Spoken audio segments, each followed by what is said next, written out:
At dahil tatlo nga kaming chef na naka-duty ngayon mga bakla, dalawa sa kitchen at isa sa pastry. At ako nga mga akla ang sa pastry ngayon. Kaya't halika't samahan niyo ako mga akla mag-a day in my life as a pastry chef. Ang pasok ko nga pala mga bakla ay alas 4 ng hapon hanggang 1:00 ng madaling araw. At dahil kakarating ko lang mga bakla sa pinagtatrabahuan ko, ang ginagawa ko nga muna dyan mga bakla ay nilagay ko ang bag ko sa pinaglalagyan namin. At magpa-punch in na rin pala ako mga bakla. At bago pala ako mga bakla pumunta sa aking station, naghuhugas muna ako ng kamay. At pagtapos ko mga bakla maghugas ng kamay, magsusuot na rin pala tayo dyan ng hairnet at gloves mga bakla.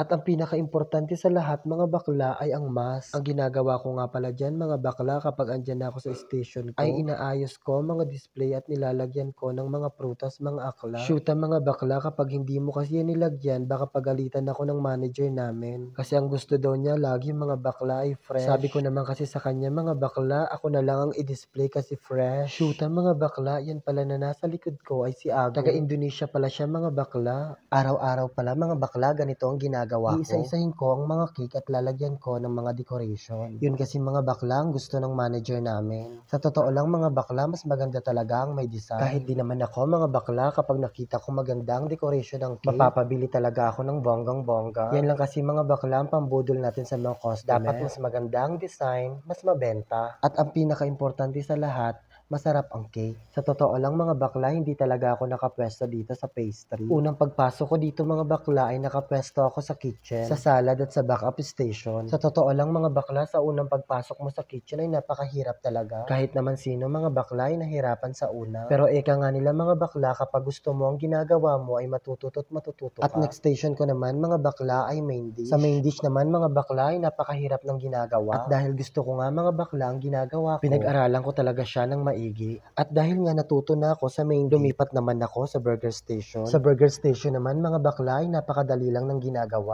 Mahirap lang mga bakla kapag maraming customer. Kasi kailangan mo talagang sabay-sabay gagawin. At dahil natuto na nga ako sa burger station, napilitan ang head chef namin na ipunta ako sa pastry. Dahil nga ang pastry chef namin na si MJ ay aalis na. Bago pala umalis si MJ ay tinuruan ako kahit papano. Sa totoo lang mga bakla ay napakahirap talaga ng design at kailangan mo gayahin ang nasa picture. Kasi may mga masiselan talagang customer na kung anong nasa picture, yun dapat ang gayahin mo. Kaya nahirapan talaga ako mga bakla. Kaya nga katulad ng sinabi ko sa inyo kanina, kapag gusto mo, kaya mo. Shoota na pahaba ng kwento ko mga akla. Kung mapapansin nyo nga mga bakla ay nagre-refill ako ng mga berries. Yan kasi ang ginagamit ko mga bakla na pang decoration sa cake. At dahil wala na rin pala akong strawberries, kailangan ko na rin maghiwa mga bakla. Ginagamit ko nga pala yan mga bakla sa pag-decoration ng cake. Dati kasi na pang decoration namin mga bakla ay strawberry lang ang ginagamit namin. Ngayon pinadagdagan nila ng mga berries. At dahil tapos na nga ako mga bakla sa backup, dito naman tayo sa temperature checking. Ang ginagawa ko nga pala dyan mga bakla ay chinecheck ko ang mga temperature ng chiller at freezer. At kapag natapos ko na mga bakla i-check, isusulat na natin at gagawa na natin ng report mga akla. At pagtapos ko naman mga akla sa temperature checking, dito naman tayo sa pag-check ng stock. Ang pinaka-importante talaga sa lahat mga akla ay ang stock mo. Para kung wala ng stock mga akla, makapag-order ako agad. Ako rin kasi mga bakla nagmamanage ng order sa pastry at sa kitchen. Kaya kailangan natin bilisan para matapos tayo ng maaga at makapagpahinga. At dahil tapos na ako sa pag-check ng mga stock, dito naman tayo mga bakla sa chiller. Ang gagawin ko naman yan mga bakla ay double check ko kung mga expired na ang nakadikit na expiration date sa bawat container. Shoot mga bakla, at dahil tapos na ako sa lahat ng gawain ko, mag-break naman tayo mga akla. Ang pagkain pala namin for today's video ay burger at fries. Yan kasi ngayon mga bakla ang naka-schedule na staff food namin. May sinusunod din pala kaming menu para sa staff food. At dahil mga bakla may order ako sa pastry, dali-dali kong tinapos ang pagkain ko at ginawa ko yung order. Ang order ko nga pala mga bakla ay San Sebastian lang. Ganyan din pala mga bakla ang plating ng San Sebastian.